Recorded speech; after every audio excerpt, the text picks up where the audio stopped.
Morning, everyone. We're just going to wait 30 seconds or so just to allow those that haven't to enter the seminar.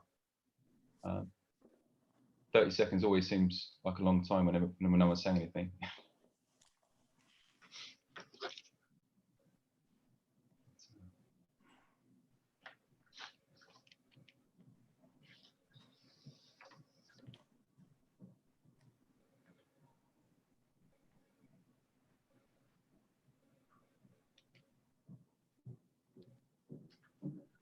So that feels like 30 seconds to me. So hello, everyone. For those that don't know me, I'm Lucky from the Numis Investment Company's sales team. Thanks for joining us for what is our fifth in a series of ESG seminars. This one we're calling Tipping Points. I'm not going to give too much of an intro today because I'm just really excited to hear what our guests have to say. During this series, we've heard from the investment trust sector on what investors want from their investments in terms of ESG disclosures and best practices. We've heard from investment managers about how they integrate ESG into their processes. We've looked at private versus public capital through the investment company framework. But what I think might happen from today's session is we put another piece in the puzzle. We have some time at the end, hopefully, for questions. So please use the anonymous Q&A at the bottom of the screen, which you'll be familiar with, and our endeavour to put some of these to the guests at the end. So I'm delighted to be joined by three very distinguished and prominent experts in their field. And if I might use a broad term of sustainability, Alice Chapple, founder director of Impact Value, an advisor on impact investment and sustainable finance, and an independent director of Schroders Big Society Capital Social Impact Trust. I'm joined by Chris Dodwell, who is head of policy and advocacy at Impacts Asset Management. He's a climate change and environmental policy expert with over a decade at the heart of the UK government's work on climate change. He led the UK's implementation on the EU ETS, which we'll hear more about, and head of the UK delegation to the United Nations Framework Convention on Climate Change. And Professor Tim Lenton, Chair in Climate Change and Earth System Science and a Director of Global Systems Institute at the University of Exeter. Tim studied with James Lovelock and is author of the book Revolutions That Made the Earth. This is a good book, Tim. And he's known for his work on climate tipping points.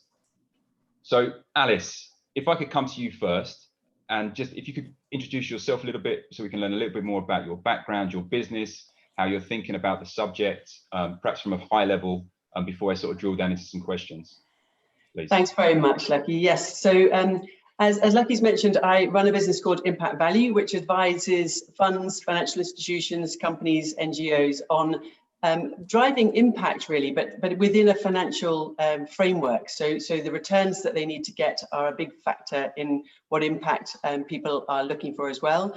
I run a course for Cambridge on sustainable finance, so have had the privilege of having about 1,000 students through that so far, who are giving me as much learning as I'm taking from them, I think, in terms of what works and doesn't work in the sector.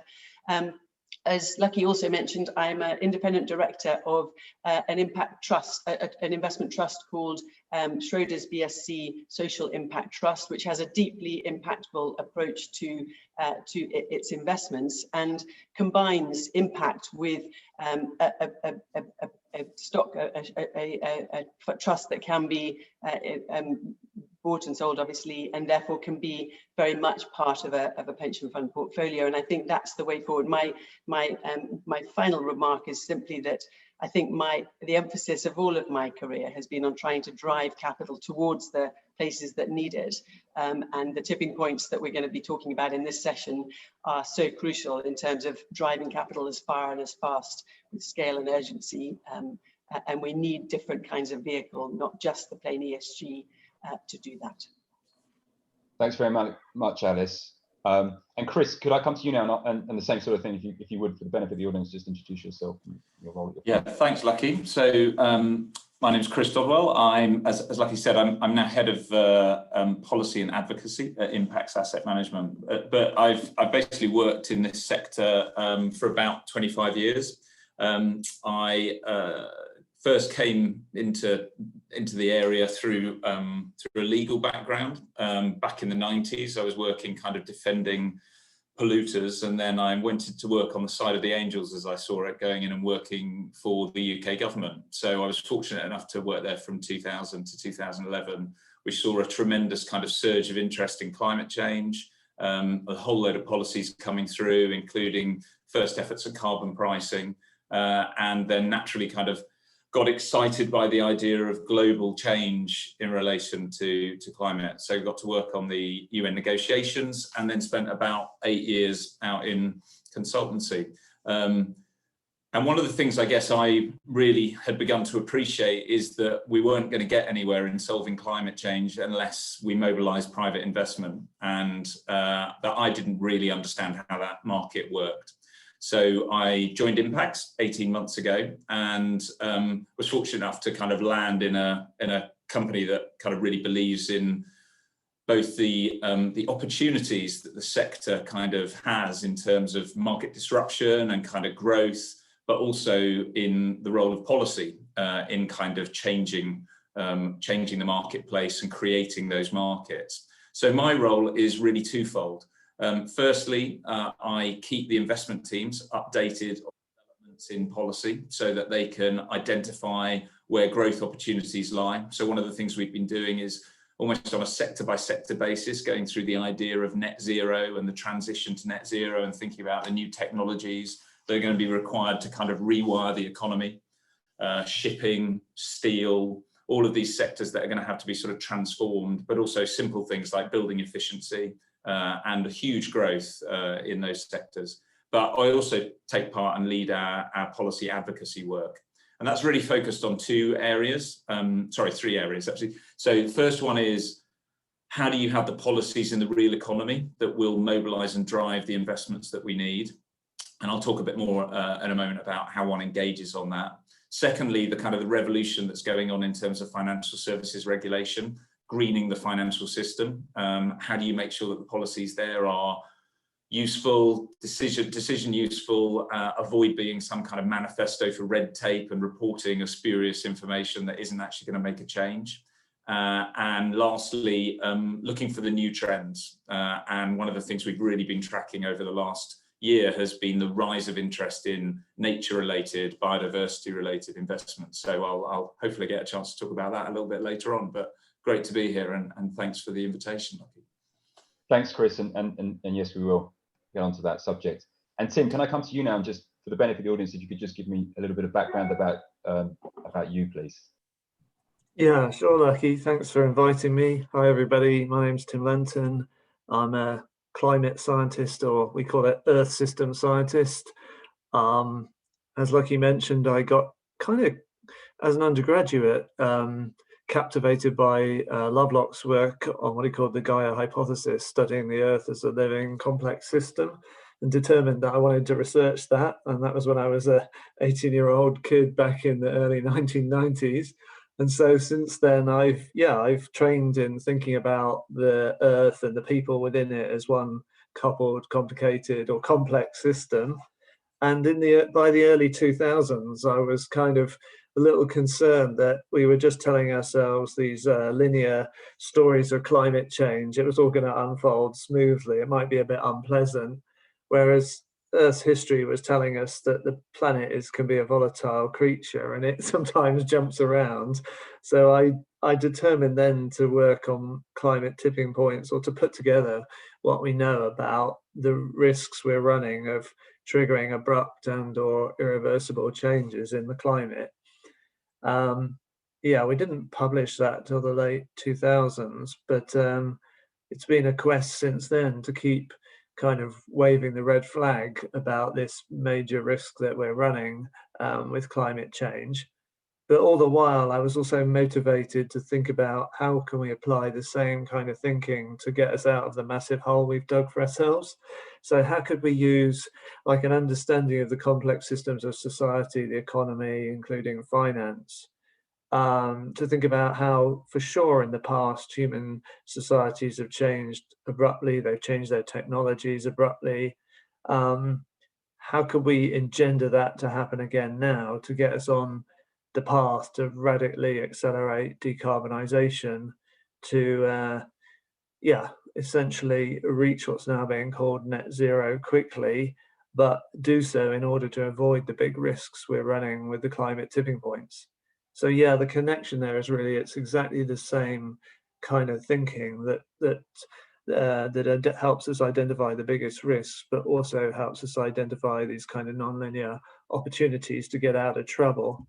And in that vein, as someone who does the kind of techie science side of that, we worked for over a decade on the fact that there are sort of very general early warning signals of tipping points before they happen in different complex systems. So that can help us warn of the bad ones that might be coming in the climate, but we might also use those to sense, okay, which markets, which bits of the social system, the economy might be most amenable to being tipped in a desirable direction. And that's something I'm working on now.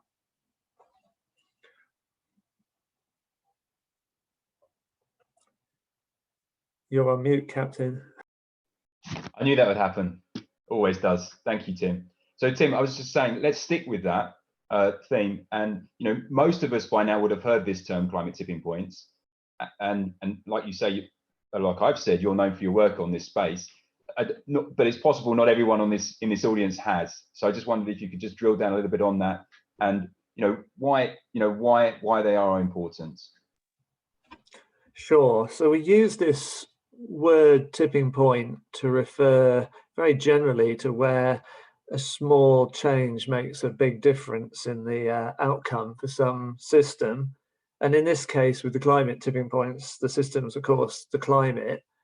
And we could mean that at one level, the whole climate. I mean, the biggest risk we run is could a little bit of extra global warming basically trigger self-reinforcing change in the whole climate, so that we start to kind of lose control of the climate because carbon release, say from thawing permafrost and so on, is adding to warming, and we're having trouble, stopping a change that's underway. That would be a huge risk. But also, when I started thinking about climate tipping points, it was clear that there are bits of the climate system like ice sheets or the circulation of the Atlantic Ocean or big monsoon systems that have tipping points within them, if you like. So at some level of warming, we could trigger the irreversible loss of the West Antarctic ice sheet. That gives us 3.5 meters sea level rise eventually, or do the same thing for Greenland, 7 meters of sea level rise, or tip the dieback of the Amazon rainforest, or tip the major disruption of the monsoons in West Africa or India. Those things are bad enough in terms of impact to want to get some handle on how likely are they, how quickly or slowly would they unfold, are they truly irreversible, what can we do to avoid them. And so the work on tipping points is about putting those bits of the climate system that might have a tipping point on a map, and we've got about 10 candidates for that, and really getting to the bottom of where are those tipping points and what are the consequences. And if there's one little saving grace in this, it's important to realize that different bits of the climate change at different rates. So not everything that passes a tipping point then immediately goes to some other state. Some bits of the climate move really quickly, like the atmosphere. So if you tip a monsoon, really it changes quickly. But other bits of the climate, like glaciers and ice sheets, move slowly, if you like. So we might commit, them to change by passing a tipping point, but that change can still take centuries to unfold, and we might still be able to control to some degree something that we can't avoid, which is how quickly the ice melts and the sea level rises. Thanks, Tim. It's quite a bit stark. That's why I work on the positive tipping points as well, Lucky, because if you spend your whole time leveling with the reality as a scientist, it's hard to get out of bed some mornings. I bet. So, and Alice, if I could come to you now, and I mean, how do you think about this in the sort of social dimension, and how does that play alongside these environmental challenges we're facing?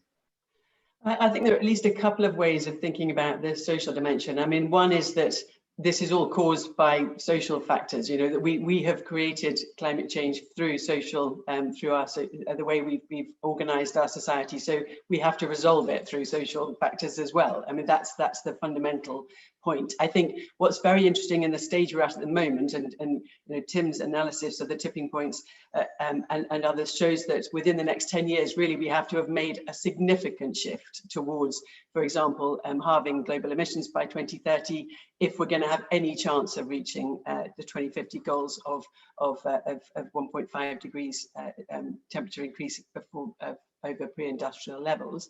So given that scale of shift, we know that the social change that has to happen is significant in terms of the way that consumers behave, and particularly in the way that investors behave.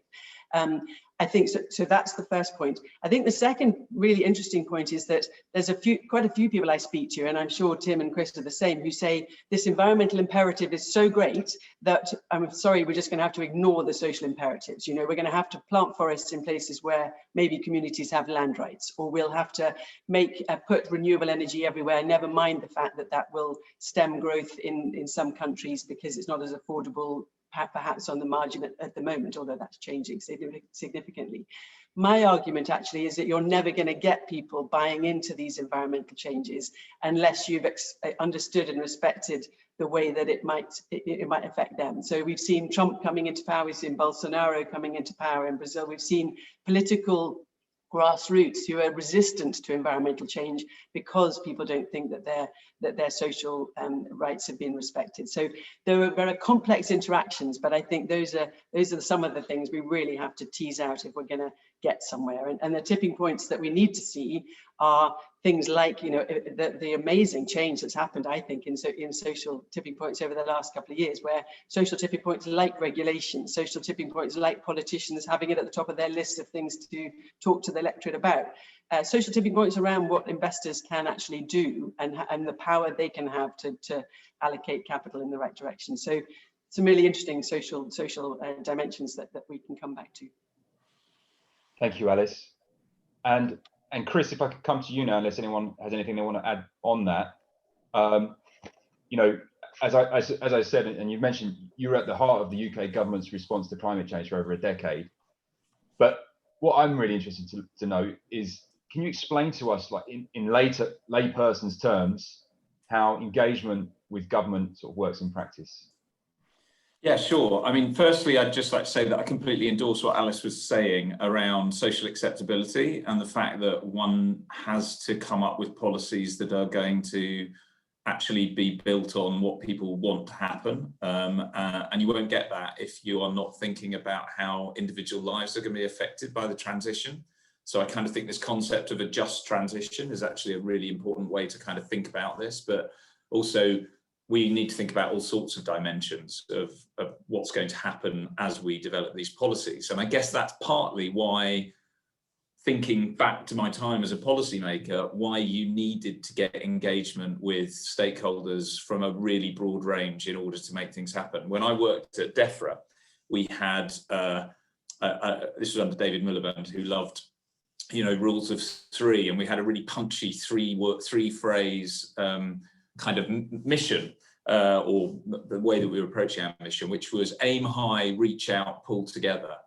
And so we stuck with me, aiming in terms of the ambition, pulling together as a kind of a team, but reaching out. And whenever you had the moment of pause, when we were introducing, say, something like the carbon trading, the reach out would kind of come back to you, and it would be, well, are you talking to all the right stakeholders? Are you getting the wisdom of all of the right people into your process? So if I flip that now into the world that I work in as in the asset management business, the first question is kind of, well, why has Impact's got a policy advocacy kind of expert, and why would you want to be doing that work? And I guess it's kind of a simple matter of enlightened self-interest. So, we are a business that is wholly founded on opportunities arising from a transition to a sustainable economy. We do that in order to generate outperformance for our investors, and therefore what we want are markets that effectively address environmental challenges in a smart way. And actually that's what policymakers want as well. if you look at the way the kind of the capital that needs to be mobilized, I'll come back to the Committee on Climate Change a little later on, but basically what we need to do is we need to change the investment capital going into low carbon technologies from around 5 billion a year now to 50 billion within a decade. This is one of those tipping points I think that Tim's talking about in terms of positive flips. And then we've got to sustain that 50 billion a year all the way out to 2050. So it's a classic kind of S-curve.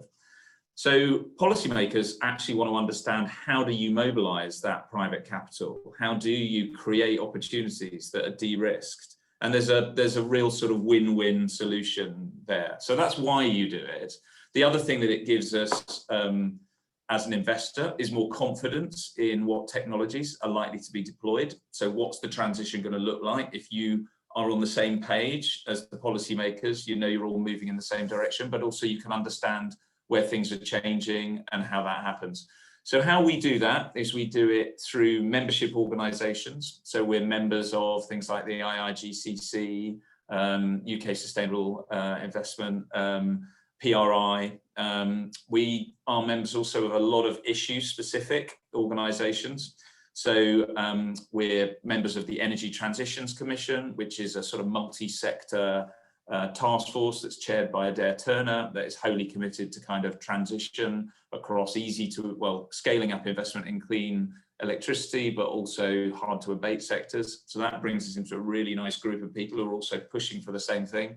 But also we're doing some quite innovative work through things like the Coalition for Climate Resilient Investment, that's trying to think about how you bring physical climate risks earlier into infrastructure planning, so that you build them into the design of your investments at an early stage, rather than having to bolt it on later, having higher OPEX. So you get the kind of the capital distribution right by looking at cash flow analysis.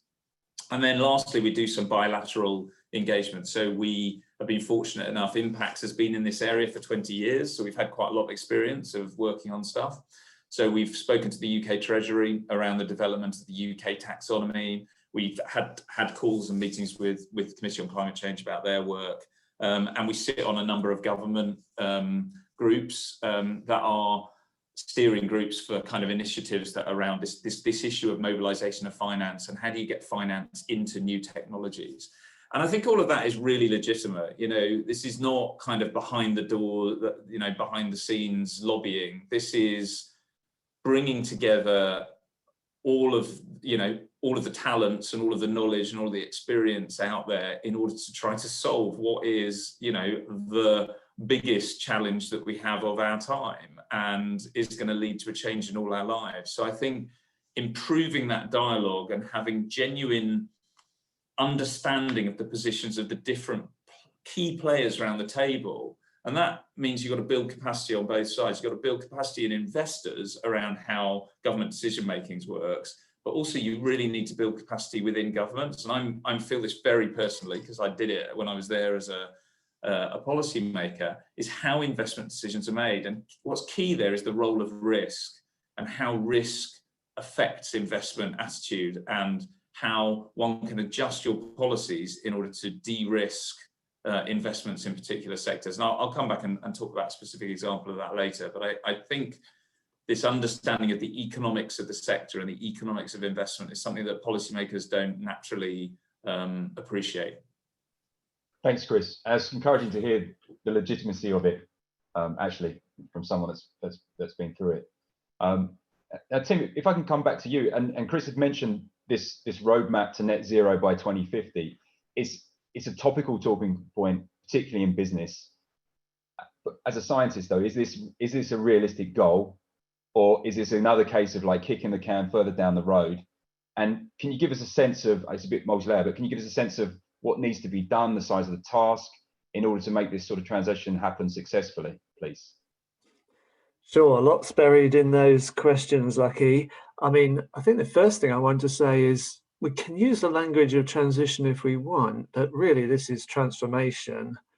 So when I talk about the idea that we need to have like positive tipping points in society, when I use language like tipping points, people like me are saying, look, there are these societies, a complex system. it has these alternative, we would call them stable states.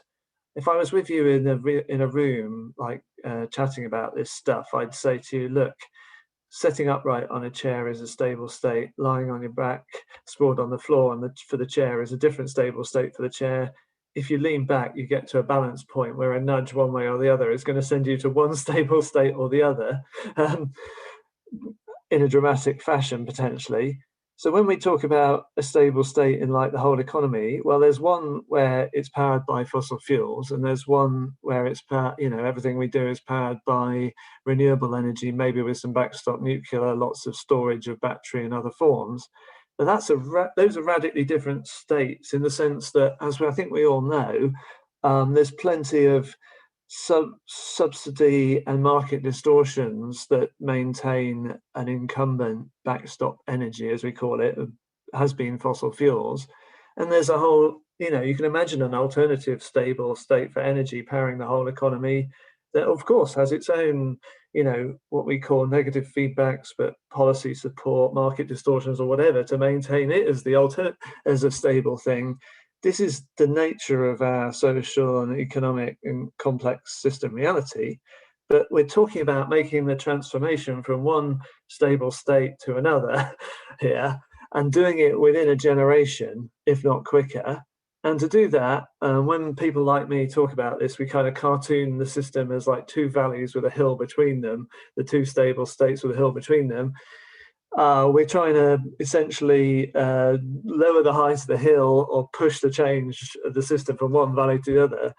What does that mean in real terms? Well, it means for a systems thinker, we can try to find ways to weaken what are the damping feedbacks that maintain the incumbent state that we want to get away from, and/or we can try to find ways to strengthen what we call the reinforcing feedbacks that propel change from one state to another.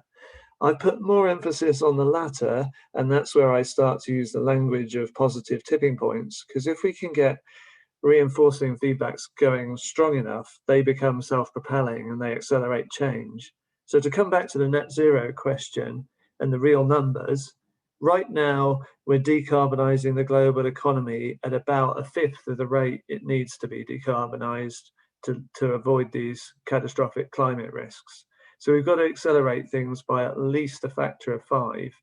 That means we absolutely have to find some of these reinforcing feedbacks that when you get them going, propel that acceleration. So what do I mean by that? Well, I mean like things like what we'd call economies of scale. So the more batteries that get made to go in electric vehicles, the cheaper the next battery becomes. And that one is on a spectacular economy of scale at the moment. But so too are solar PV panels, as I think, and offshore wind power, as I'm sure you should all well know. That's one of many, many reinforcing feedbacks that we can think about in this context, including much more social ones, like scientists talk about social contagion. We do have a habit of copying what our neighbours are doing, and we do see social contagion in the uptake of solar panels on people's roofs and now in the uptake of electric vehicles. Well, I'll pull back from the detail, but essentially it's finding and triggering those reinforcing feedbacks and getting them strong enough that can cause the acceleration that we need. How much do we need, Lucky? Well, 2050 global net zero greenhouse gas emissions gives us, maybe even odds, I would say, of staying, getting around 1.5 degrees C of warming or well below 2 degrees of warming. I don't think it gives us what I'd call Russian roulette odds. And if the risks are really high, I think most of us would rather have a Russian roulette odds. There's one bullet in the canister of 6 holes, so we've got like 1/6 chance that things are going to go badly wrong, but 5/6 chance that we're going to save ourselves. So that's why you will hear, quite rightly, many groups pushing that maybe 2050 might not turn out to be the right number. The other crucial thing in this language of net zero that we need to talk about, though, is it is a bit of kicking the can down the road when it refers to this dream that we're going to be able to do massive carbon dioxide removal from the atmosphere in the latter half of this century.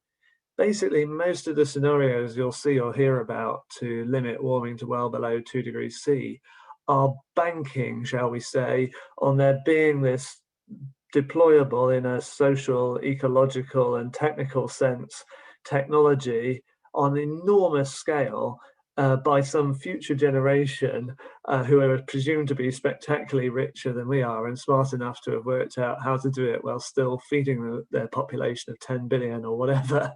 And speaking frankly as a scientist, we can't bank on that. We've done the calculations, the scale of global carbon dioxide removal that's being banked on in many of these scenarios, which involves biomass energy crops, fancy power stations that convert them to energy but capture the carbon.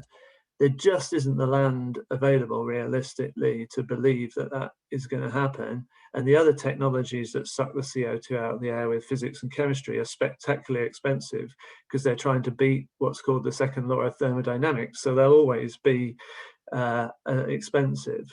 So my message there is really, we've used, in my view, the wrong economic paradigm to, as usual, that naturally opts for these later options when we're all assumed to be spectacularly richer and we've discounted the future as an excuse to not act more decisively now. And the simple message is that isn't a viable option. We have to accelerate the change we need right now on the things we know how to do right now, and there are plenty of them.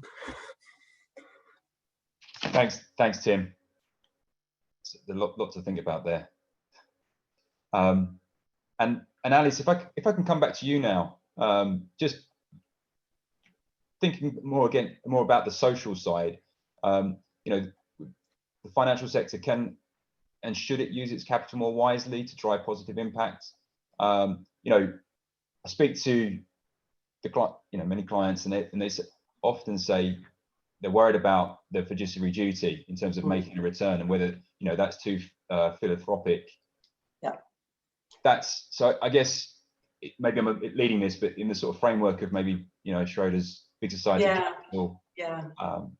Well, I think what you just heard from Tim is that it would be the people's fiduciary duty in trying to stop this happening, this climate change happening, is a much bigger fiduciary duty in my head than sort of sticking to the sort of same old paradigms of where returns need to be generated. So I think what you've got is at the moment, and great to see some money flowing into ESG, for example, which is safeguards at least, and that's good.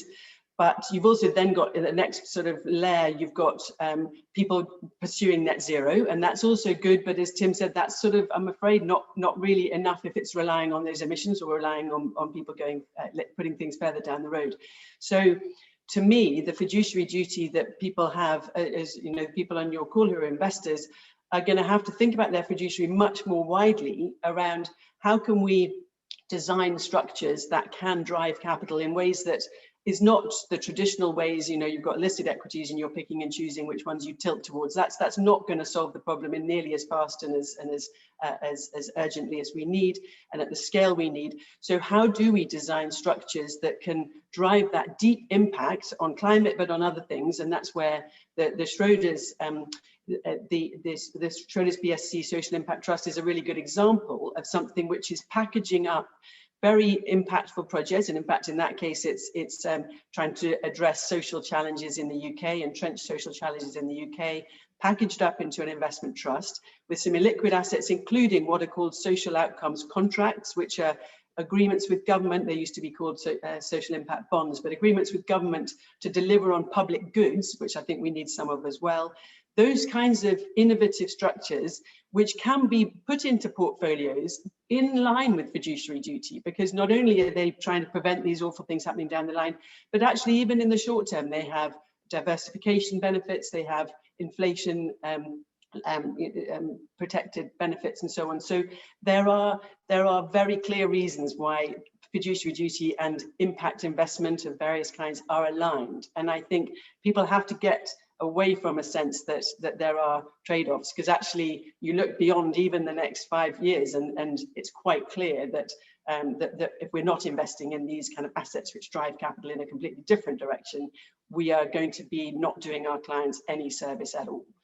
So I think that in my head is such an important clear need for those innovative financial structures, of which investment trusts are clearly one that can fulfill that function. They can have illiquid assets wrapped up in an instrument that people can use in their portfolios. Thanks very much, Alice. And Chris, if I could come to you just on as you've already said, you guys at Impax Asset Management, you've been investing responsibly for more than 2 decades, and as a salesman working in an investment bank, the ESG marketing trend, I appreciate it's a mega trend, but are you concerned that there's important messages are getting diluted because of this thing that we're all on at the moment? Well, I mean, first off, sitting where I am, I couldn't say that the trend of investing into ESG is something that we see as a bad thing. I mean, we've reached the point where we've scaled up massively over the last couple of years. Since I joined, we've actually doubled the number of assets we have under management, and we're now heading to something close to $50 billion US dollars. So you can see there the scale of the demand coming from the sector.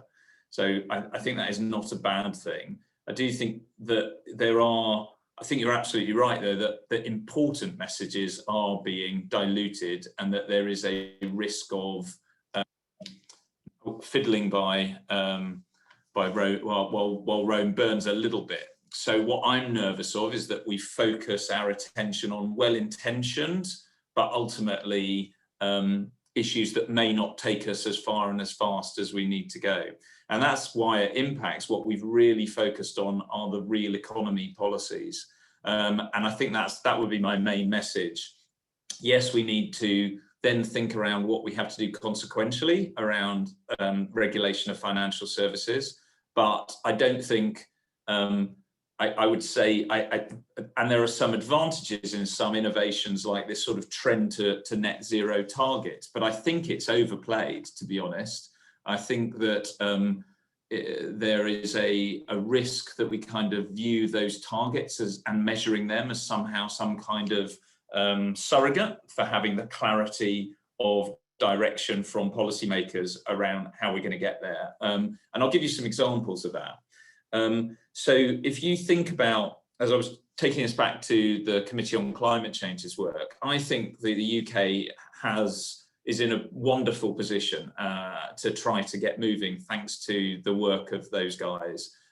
We've got clear roadmaps for all sectors around the technologies. They're not predictions, you can't be absolutely certain, but they show you what a world that could transition us to get us to the 80% reduction by 2035 that's called for to get us to net zero.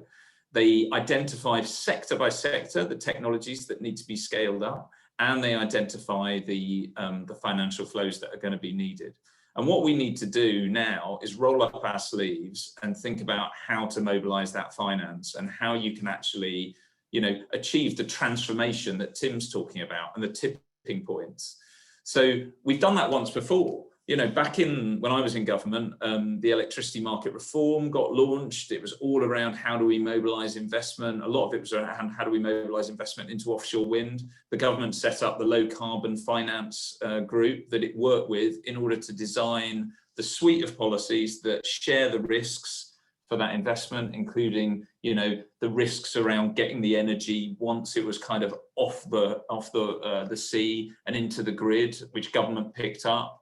Setting up the one-stop shop through the Crown Estate around doing the licensing. Again, that helped investors because it was a simple framework to work with, and coming up with a really innovative way of doing the contracts for difference that has kept competition in it. So you're now no longer subsidizing wind Wind power, you're actually just providing a price guarantee should the market price drop. And all of that has crowded in the investors. And we've seen this transformation happening there. We've just got to repeat that exercise again and again and again across these other sectors. It's not going to be straightforward, but actually the model is there. And that's how we'll achieve the investment tipping points. And just to give you a couple of examples of what I mean by that, the Energy Transitions Commission has created its model of how you get to net zero that tries to rely as little as possible on the sort of pie in the sky, we'll invent them in the future type technologies. But if you just think about two technologies that are key to that, the first one is electrification of as much as we can, and making sure that all of that electricity is clean. Now that is going to lead to an increase in electricity demand of about 2 to 3 times in developed countries, about 5 times in large developing countries, emerging economies like China, and around 10 times in lower income developing countries. That is a massive transformation. Can we do it? It will cost about 2 trillion a year in investment. We're currently investing 1 trillion a year in fossil fuels. So yes, the capital's available, but we now need to work out how to redirect it. And there's other stuff in that in terms of investing in electricity systems. So once you've got something that's wholly reliant on intermittent renewables, you need to have other ways to balance power within the grid. You need to upgrade the grids. So there's a whole investment opportunity there. And there's a similar story around hydrogen. The issue with hydrogen is that we neither have clean source of production at scale, nor clean end use cases at scale. So we've got to do both of those things together in order to drive down the costs of that.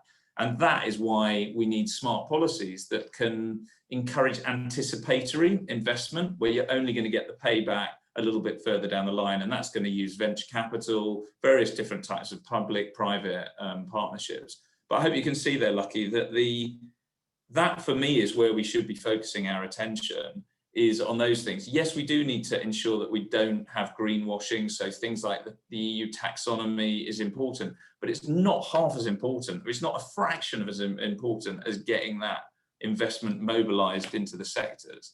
So that's what I think the potential distraction is that we lull ourselves into a false sense of security that somehow corporate net zero targets aimed at 2050 transitions are the answer to the whole thing. They'll help drive change, they'll help create political space, but we've got to solve this sector by sector. Thanks, Chris. And perhaps Tim, if I could come back to you, I mean, because people who are vocal on the subject of climate change say we need to listen to the science. As a scientist, and perhaps listen to what Chris has had to say there, what role do you think the financial services could and should be playing in this? Good question, Lucky, because I'm a scientist and not an expert in financial services, so I would hesitate to give the sort of granular steers that Alice and Chris can do, but I have hopefully got the kind of systems view on this. So I would say a few things. I mean, at a very basic level, to an ordinary citizen like me, the fact that the financial services sector manages something like, $100 trillion of capital is way more than enough than you would need to tip the change we need. So in a simple sense of power, by moving that capital around, you easily have as a sector the power to help all of us solve this existential risk problem.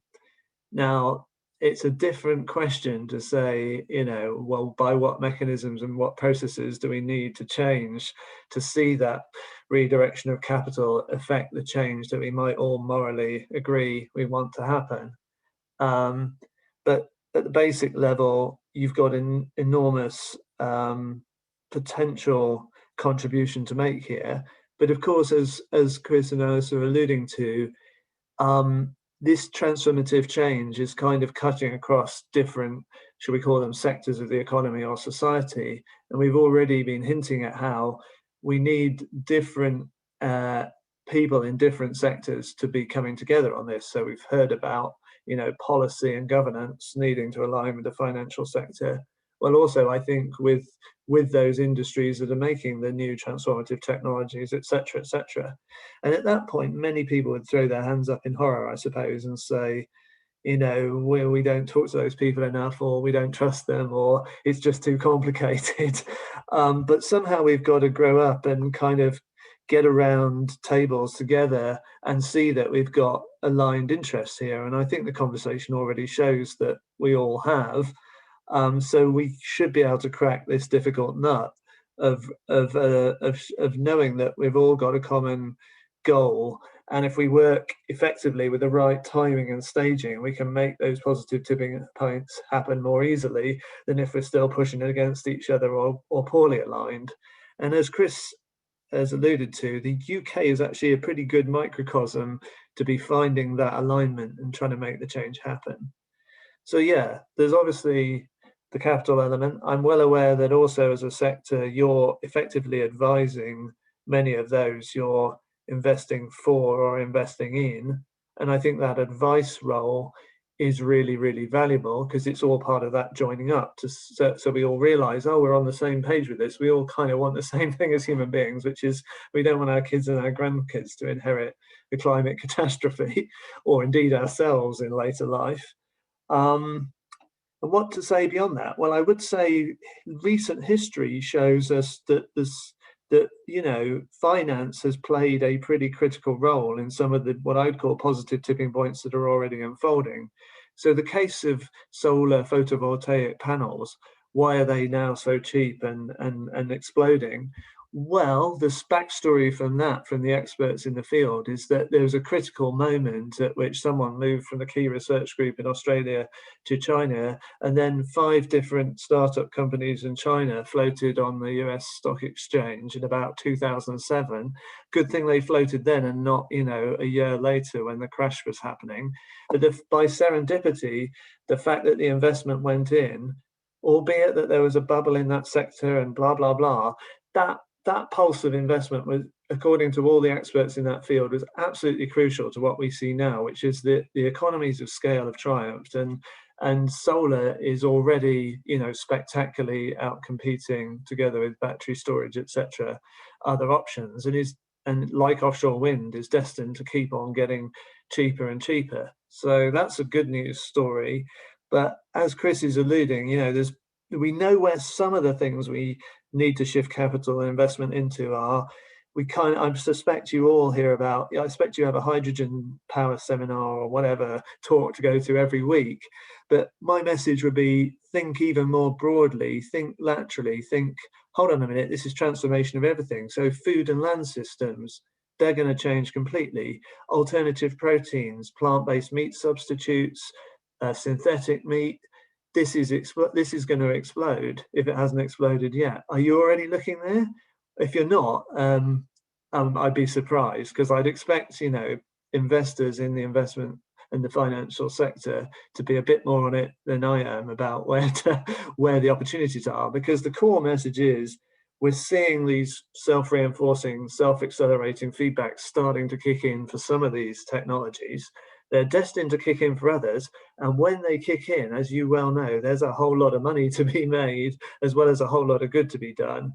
So let's work together to find and trigger those opportunities, of course, is the simple message. Thanks, Tim. That's quite inspiring, and obviously you've got a lot of work to do on that front. I don't know if anyone else has got anything they want to add to that. If not, then Alice, I just wanted to ask you, you know, to what extent are we? This is a subject I always like to bring up, but to what extent are we seeing biodiversity cross into the social factors? And the reason I ask that is a lot of the teaching within ESG, it tends to bucket the biodiversity story within the environmental facet. But I just wonder what your thoughts were on that. Yeah, I mean, and it tends actually, a lot of the E is focused on climate change as well, and not yet biodiversity, although we're getting to the biodiversity loss piece quite quickly, and hopefully TNFD, which I think Chris might be mentioning about later, but TNFD, the Task Force for Climate for Nature-related Financial Disclosures, will follow the pattern of TCFD, and we may get there more quickly with TNFD. I think, as with the comments that I made on climate change, I think we do have to be very clear that biodiversity changes in biodiversity do affect, particularly where there's both our impact on biodiversity, which is obviously affecting the rapid loss in biodiversity, 60% since 1970. I mean, the numbers are appalling, but it's also our dependency on the biodiversity as people that is so crucial. And the Descriptor review highlighted that so clearly, where, you know, we depend on biodiversity, you know, for obvious things like the rainfall on our agricultural land, for, you know, fish stocks, but all sorts of things that we're dependent on. So both our impact on biodiversity, which clearly we should mind about, but also the effect of biodiversity loss on every business. I mean, Tim was alluding to a lot of it there, but every business that we are invested in has a biodiversity component,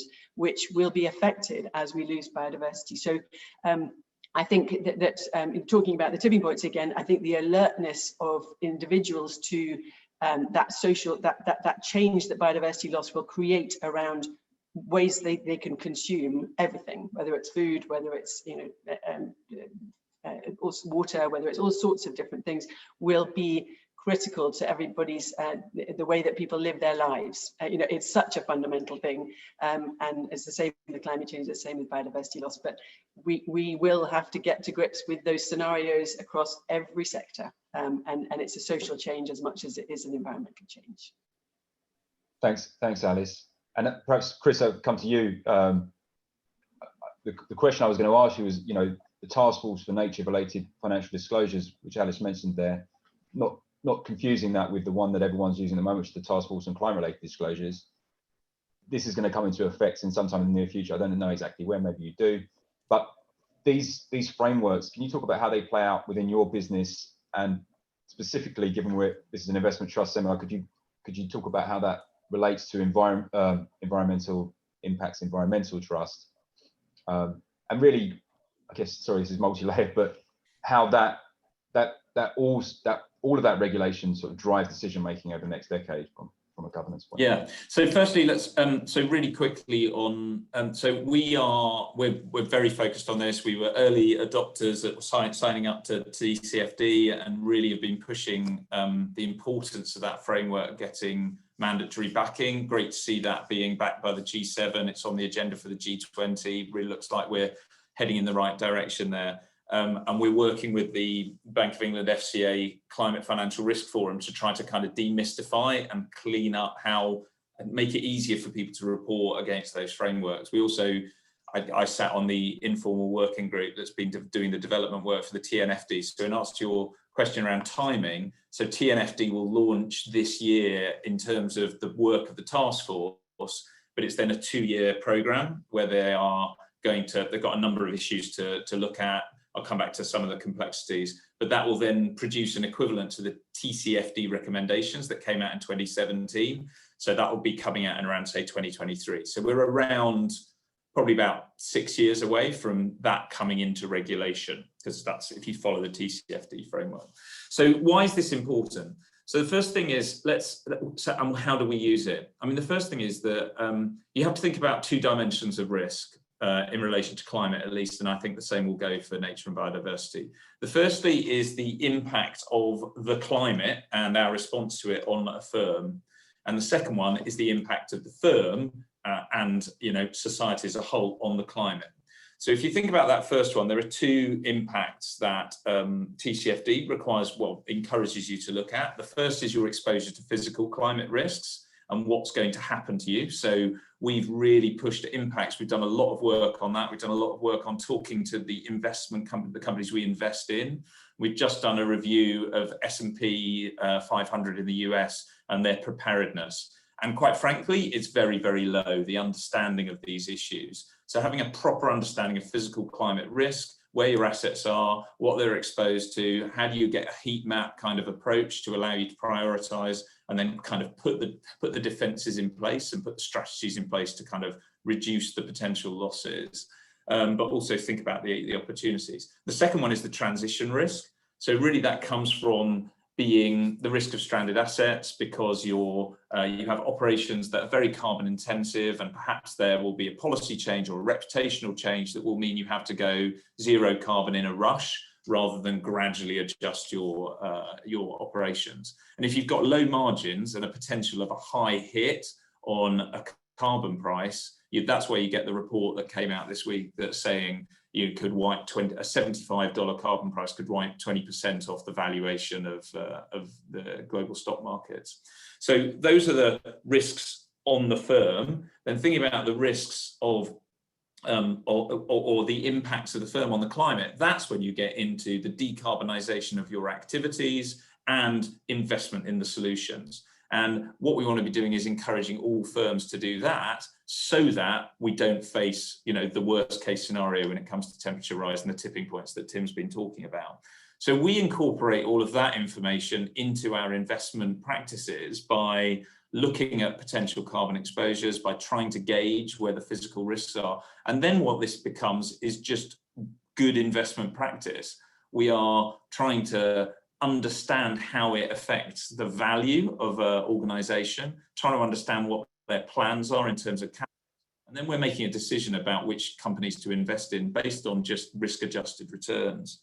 I think with PC, with nature, it's a bit different. And we know it's going to be different, but actually there's a lot we can learn from the progress that we've made on embedding this in to do with climate. But we have to be humble around the fact that this is just getting going. So we need to really are going to be, hopefully the TNFD will help us crunch through some of that. But actually the great thing is that some of the opportunities we do already know. So going back to Tim's point, when you actually start to look at, well, what are the sectors or the sectors that people are investing in with nature positive funds and things like that, you can reduce the drivers of biodiversity loss by doing other things that we already have in the impacts taxonomy. So you talked about the investment trust. We're already doing quite a lot of this.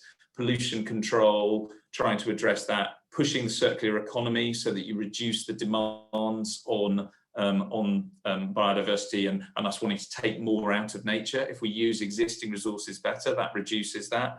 And sustainable and smart farming, so things like vertical farming or digitization of farming, where you're using better use of AI in order to get more out of the area that's already being cultivated. But like I say, we've got to be humble and we've got to be innovative and we've got to be looking for these new solutions. I just hope the TNFD will put the spotlight on this, and people will then start to understand what the things are that are harming nature, so we create headwinds for those, and where the solutions lie, so that we can create a tailwind for investment into those. Thanks, Chris. Yeah, I hope so too. I don't know if anyone else has got anything they want to add to that. If not, then we've got a few minutes for some questions. I've had some questions. So Alice, I'll come to you first.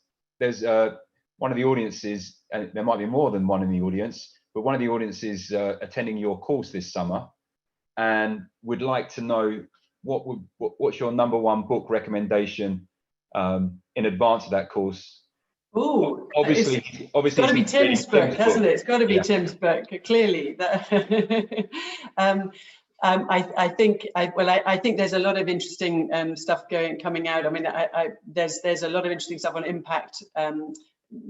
If one's looking to see different models and different ways of valuing externalities, then the book that Ronnie Cohen has written about impact is interesting, about impact weighted accounts, which sort of how we've all been trying to bring value into the sort of monetizing some of the values of climate change and biodiversity for a long time. One of the things that he's recommending in that book is how to do that. I don't know whether we've got the solution, but it's an interesting read. But no, I think in the background, if you want to read something about tipping points, just go for Tim's book. And actually, Tim, there's a question for you. Do you think we need stronger regulation? And the question is there a conflict here? If the Arctic melts, there is financial benefits to that for governments, that in terms of oil reserves and state-run oil companies. So, yeah, on that latter point, we're already seeing that, aren't we? The Arctic melting being seen as an opportunity for some. Do we need stronger regulation. I mean, of course, you can imagine ways in which I'm not sure it's stronger, but shall we say better or different regulation could really move the dial on this more effectively. Part of it for me is about it's not just about some sovereign investment banks still funding new coal power plants. It's about some really government or governments supporting effectively subsidizing the old way of doing things that is on the way out anyway and is driving us to the climate tipping point. So we need some current, which you could also describe as regulations. Well, I feel in that case, I feel there are some existing regulations which are fundamentally the wrong ones and need to be, we need to move the regulation elsewhere. I have some views, much broader views on the merits or otherwise of some of the global agreement trade on tariffs and those type of regulations, but let's not go down that rabbit hole. But we well see examples where regulation in the forms like the common agricultural policy in Europe, it is a disaster for biodiversity and the climate. So yeah, if I was to talk about regulations we might need or that we don't have yet, well, we saw in the case of the UK the power of putting a price on carbon in power generation, because it's basically shut coal burning out of UK power generation since 2012. On a price on carbon in that sector on top of a rather low and fluctuating EU carbon price that just wasn't effective. So in a simple regulatory sense, we don't want the same carbon price everywhere, but we probably want a sensible minimum carbon price blanket across the world economy if we could magic one up. And then on top of that, we need regulators or governance to deploy an appropriate additional carbon price depending on how much you need to tip the change in different sectors, where obviously for, say, iron and steel production, you need a whole lot more carbon price in that sector than you needed in power generation. So that's a brute and simple kind of regulation that many of us would have been calling for. And the only subtlety I have there is that I'm fundamentally against what most mainstream economists would recommend the same price blanket everywhere, because they're in a paradigm of what they call allocative efficiency. And I hope I've made the case that that isn't the smartest way to create change, which is what we're trying to do, to create efficiency of transformative change. So yeah, just on the books, by the way, I've written a couple and I'd opt for the smaller and much cheaper one, Earth System Science, a very short introduction as an entry point to this kind of thinking. Thanks, Tim. And Chris, I think this is obviously a question directed at you, but it's surprising that Impact's Environmental Trust is not bigger. Given that the exponential rise in assets under management of Impact's asset management, what's the reason for that? Geez, well, that's probably one that I'd want to put to the investment team rather than myself. But I guess we have a range of strategies that we are running with. Some are more focused on individual sectors. We're continuing to kind of innovate and think about what the next thing will be. Most recent one we launched is a strategy that is looking at climate more broadly. So we're looking at investment into adaptation as well as into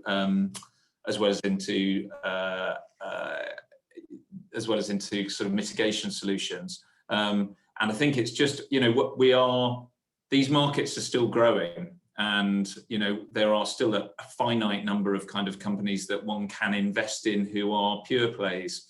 And actually what you've got now are quite a lot of conglomerates or larger companies that are coming into the sector.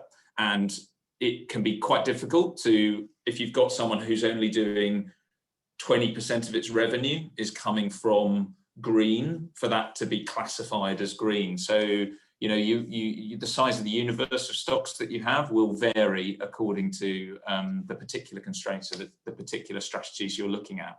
But I think it's growing across the piece, and hopefully there will.